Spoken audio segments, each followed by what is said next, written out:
The re-released kits we get nowadays do not have images on the back of the box, which Dragon has otherwise had from 2004 right up until, I guess, 2021, 6764. The original release from 2012 has all these pictures in the back. The re-release from 2021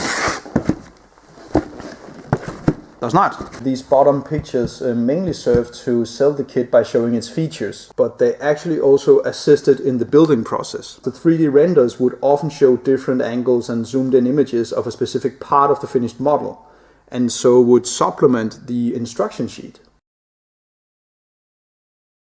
The re-released and newer kits are also clearly made from another mix of plastic somehow.